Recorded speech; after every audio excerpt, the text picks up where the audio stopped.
A little bit change of scenery. Decided to switch locations.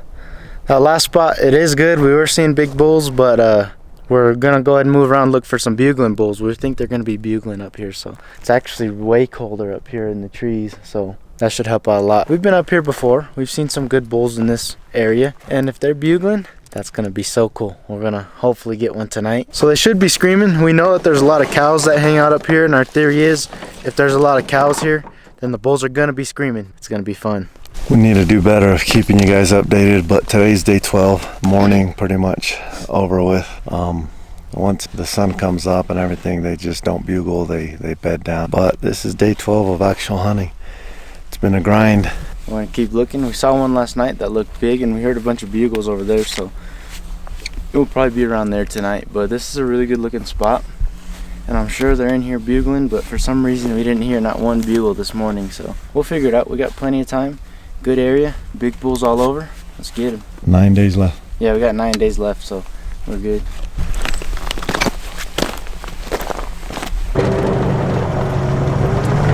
Hopefully we hear some bugles in this valley. We were hearing some last night. Got a beautiful canyon right here with some water going through the whole thing, so. Big bugle already. You wanna go after him? He cut me off. Now I gotta go kill him, right? Hopefully. Absolutely beautiful canyon in front of us right here. Spike. There's a bull that won't stop bugling back here because he's got cows all around him. Found the first bull, little guy. Alright guys, we're in literally Elk Central right now. There's a bull that's screaming his head off right across from us, just screaming non-stop.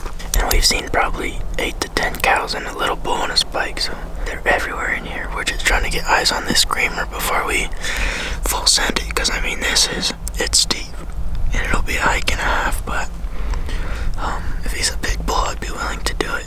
That little one's, he's scared of the big dog. He keeps getting nervous. He looked up here.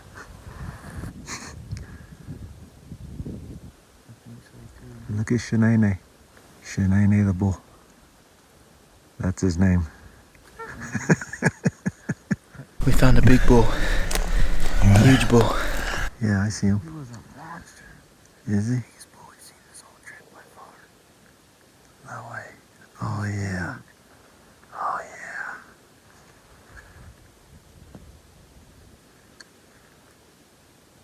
He has whale tails. He's huge. Should I full send it after him? How much time do we have? It's 7:23. But look at how slow the Oh sun is. man, the sun's gonna be. Look how slow it's moving across the horizon. Oh my gosh. I mean, get behind him. If you get 200 yards and scream, he'll probably turn around. But I'm gonna lose him, so I'm not gonna know where he's at. So. Oh, he broke off, huh? Oh, it curls weird. I don't know.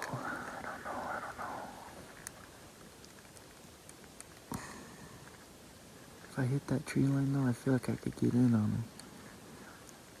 Now they're all moving to the left, I'm screwed. Yeah, they switched directions. My best bet is to try to call him. What if I go down just lower and try to call him? I'm gonna bugle at him, see what he does. Yeah, bugle.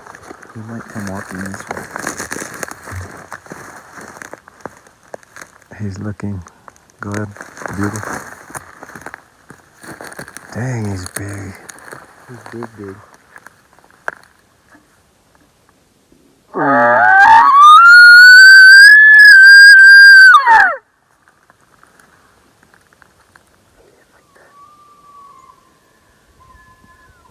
He doesn't like that at all. He's missing a front too, ain't it? He's been fighting already. So that bull was standing out in the open. He flinched and took off running. It almost looked like he got shot, but I don't think he did. Watch a hunter cross right there. We'll play it safe. Try to get him, but he's a pretty big bull. He got spooked. Yeah. Something pushed him right when I was gonna go after him. But it wasn't meant to be for tonight. So we're just gonna play it out. He's screaming his head off, so we'll be able to re-find him easy. But that's exciting. He's a solid bull. This is the morning. Is this the day that the Montero family gets their first elk, or do we continue to be lehusers? Hopefully not the lehusers part, but we got a good bull found. We found him last night. He's been screaming his head off, so hopefully this morning we can get in those trees, follow him, try to get him. But there's a ton of cows in there, so we'll see how it works out. But you never know. You know, you don't know unless you try. So we're just gonna full send it in there, try to get him. We're gonna go ahead, get ready. We got about a 30-minute drive ahead of us, and we're gonna go start hiking. Beat the sun up this morning. You guys probably can't really see me, but we've already got our bull screaming his absolute head off down here. So we're gonna hike in, see if we can get some eyes on him, possibly make a play. We already found him. We got Adrian's target bull. He's getting ready to make a move right at daylight. And he's grabbing his bow and he's going for it. Full send, babe. We're just gonna go see what happens. He's right in the middle of a bunch of cows, but there's a tree line next to him, so I'm gonna work up in that tree line, throw off a bugle close, see if he wants to fight. It's 800 yards across this valley. Gotta get in it within arrow's distance. He's following his cows. He's going up into that wood line. I'm gonna end up losing him here in about 10 seconds.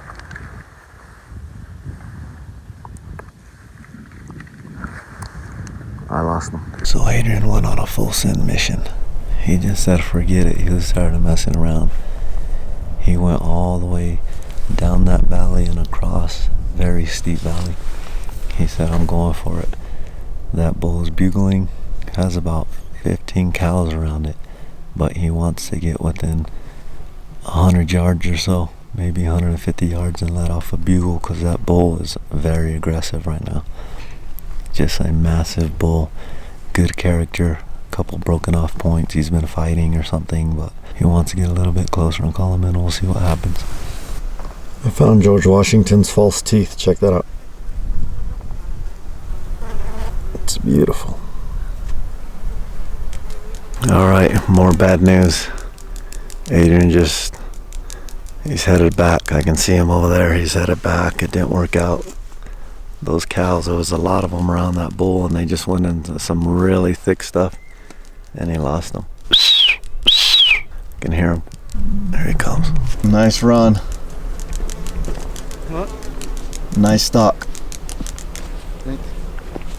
Got close, really close. I can't believe you were on the top of that mountain. That's brutal. Yeah. That's I followed them all up. They bedded all the way up there. And they spooked from the bed?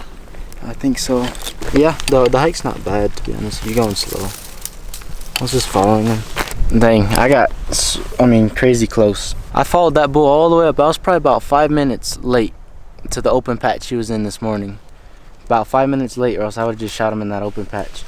And I was just about to hit the trees, right there where I would have been able to shoot him, when you said he finally started walking up into the trees. So I seriously was 5 minutes too late to kill that bull in the open patch. And I knew I was right on his tail, so I just followed them. And I followed him all the way to the top of this dang mountain. You see those yellow trees up there? I was above those. He kept moving higher and higher. And I don't know if the bugle he was pushing his cows away because I bugled a few times or what, but I think it's just where they bed. And he bugled one time up there. I started creeping up close, and I could hear them all in that thick stuff. And to be honest, I might have been able to get a shot if I sat there till 4 o'clock when they stand up and waited there forever. But I sat there, I was cow calling, I bugled once, beating up a bush, and I can hear him moving around in there. And I saw a couple elk moving in the thick stuff that they're bedded in. And it looked like they started to move away. I saw one's butt kind of walking, so I was like, okay, they're not coming in, so I'm gonna try to just work up and see if I can see them wherever they're at if they're moving away.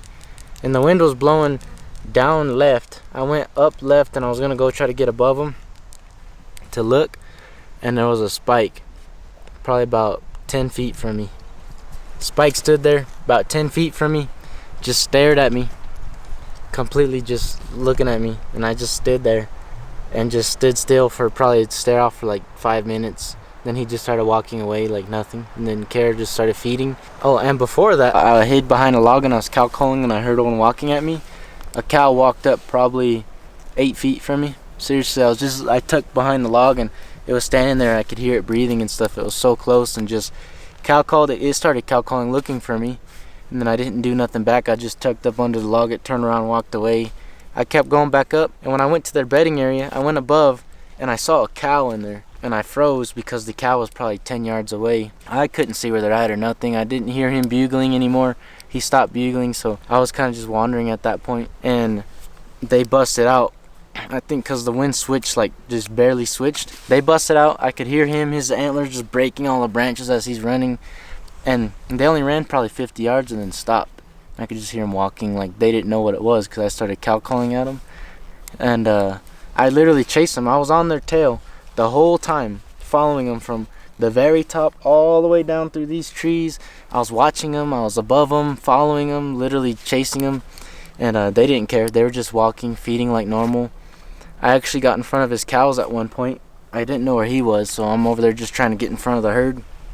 Probably split the herd in half, got in front of his cows, and I probably could have shot cows on 10 different occasions at probably about 15 yards. And spikes, probably 5 different times. There was a few spikes in there, really close. And a cow actually walked up right to me. A calf walked right to me, spooked, jumped down, didn't know what it was, and just kept walking. They don't really know what you are when you're up there cow calling and walking with them. And I literally was on them. I was watching them. Just I could see them walking, and I'm following, hoping that they'll stop. But the bull must have been leading them. I was on the tail end of the herd, which is weird because normally, from what I've seen, the bull will be on the back. He must have been on the front because every time he'd bugle, he was in the front of the herd, and I was right behind, and he was just one step ahead every single time. And when they're one step ahead like that, you can't really catch them. And where we're at now, he hit these trees where it got low because I was following them on the mountains. The wind switched, so I tried to switch my angle on them and then ended up losing him. So he's right in here somewhere. Day 14 at camp, we're getting ready to chase a bull. He has a name now. We're calling him the Jurassic Bull. We got the name because when we were going over that mountain top, I was messing with Adrian and I said, "Welcome to Jurassic Park." And as soon as we went over that hilltop, we heard a loud and thunderous just scream, and it was that bull. We're after him. He's a really big bull, so yep, his name's a Jurassic Bull. Kind of reminds us of, like, you know, the Jurassic era when everything was big and there was dinosaurs and stuff. And if you guys have seen that movie Jurassic Park, you guys know that those dinosaurs scream. And when we were watching him, before we could see him and he was in all the trees, we just kept hearing him scream.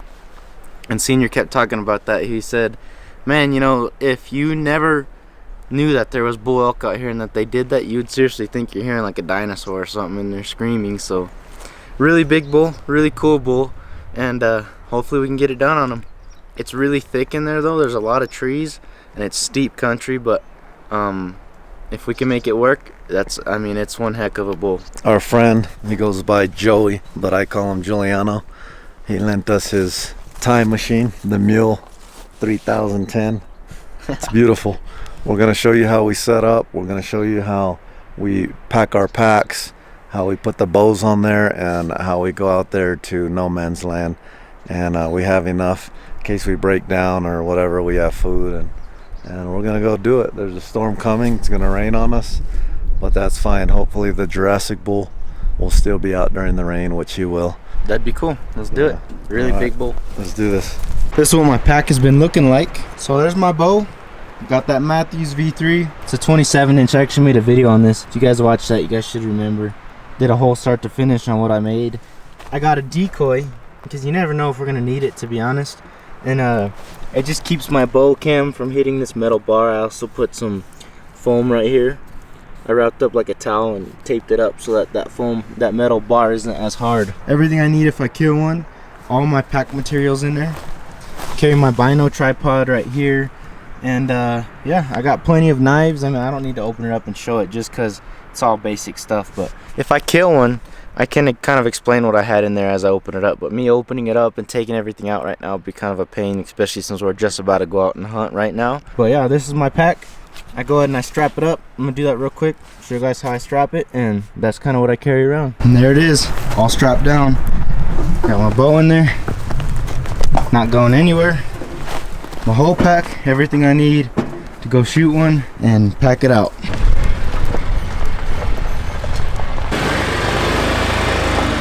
So we were up here glassing, and it doesn't look like Jurassic is up here. Adrian must have chased them off the face of the planet last time. He got a play on them, and the cows and everything was right behind them, came within like 150 yards of them bugling, and they just kept moving, and it doesn't look like they came back to the area. Well, I just got probably about 30 yards from a bull, maybe 40. It was Shanae. We'll put up a video of Shanae right here. It was that little guy, so he was behind some trees when he ran when the wind switched, but if I wanted to kill him, I could have went around and shot him. But no, he's a little on the small side. If he was just a little bit bigger, I probably would have sent one, but he's just, looking at him up close too, he's not very big at all. So especially with all the big bulls we were seeing this morning, right by camp, all the big bulls we were seeing, I don't think I would have shot him. So day 15 out here, morning. Bulls are screaming. It's September 11th. Hear about 3 or 4 bulls. Adrian's making a play. He's going way down, and we're gonna see if we can make this happen. That's Joel back there. He just happened to come back out to help us out for a couple more days towards the end. If we get one, he's gonna help us pack it out. They're all running down there. We're gonna see what happens. So day 15, 9/11. We cut out in the morning, and we were all happy, you know. Elk were bugling, and the worst rainstorm just came through about 15 minutes later. Like right after I filmed that, a storm just comes through, starts pouring down rain. Adrian's on a stalk.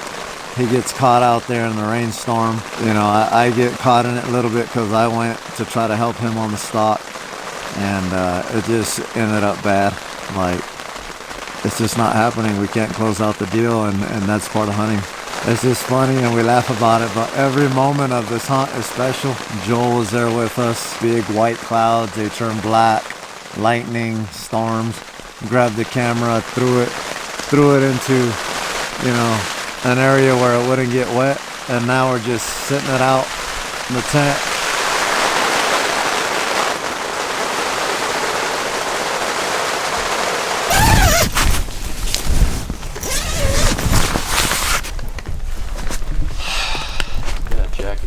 Did it pass through? Huh? Yep. And we might get another wave, but there was hail there for a second. Little half a pea size hail. There's a lot of hail, but it's heaven up here, so. Yeah. Are the seats soaked? No, you know, this thing. It's a one-rate mobile. Yep. This thing has been everywhere. It used to have a fender right here too. They're screaming. They've been screaming this morning. They were screaming real good, and we saw some good bulls.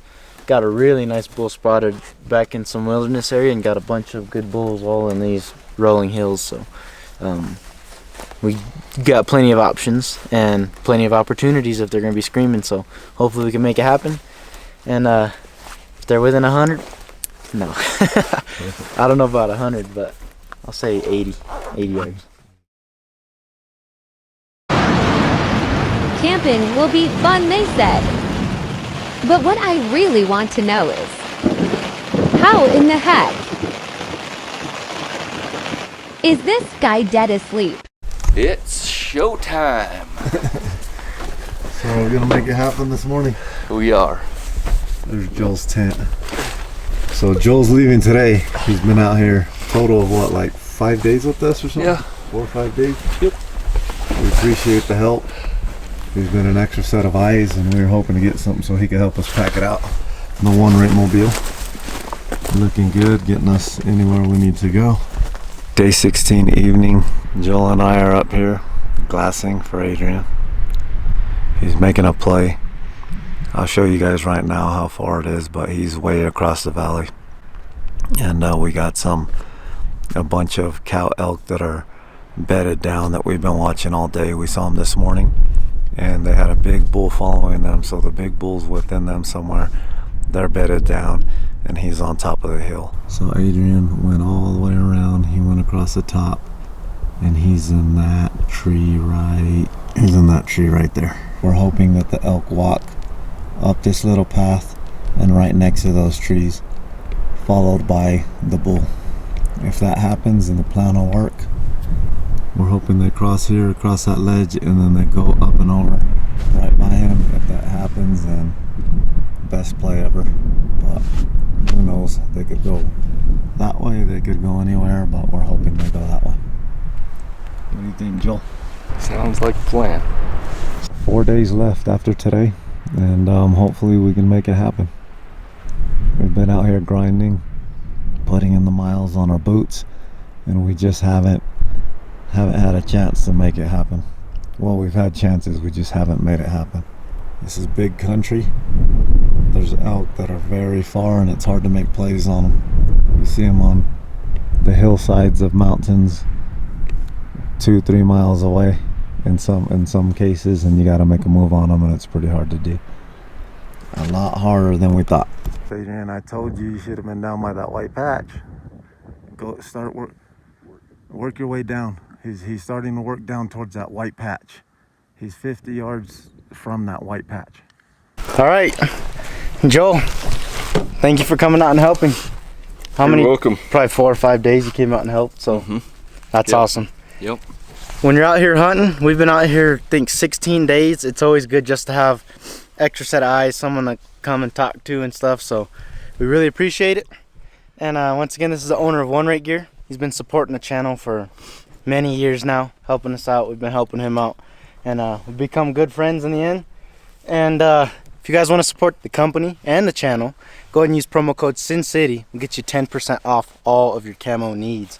That'll let Joel right here know that we sent you his way, and I'll be sure to hook you up with some awesome gear. Anything you want to say real quick? Well, just that it's been a pleasure, and chasing these elk around is a lot of fun, and it sucks to have to go back to reality, but we gotta go back to work and get some more gear coming so that we can keep this thing going. But these guys are putting in the work, and whether they fill their tag or not, you know, they'll be able to go back to Vegas and be happy about what they've done, and it's the experience that counts. And so we had a really fun time yesterday, and everything came together, but sometimes that just happens. That's bow hunting. If you can't accept that, then you just don't bow hunt. So been a lot of fun and in some beautiful country, and now I got to go home and get back to work. And I got a daughter, Leah, and my wife that have tags, her first tag, and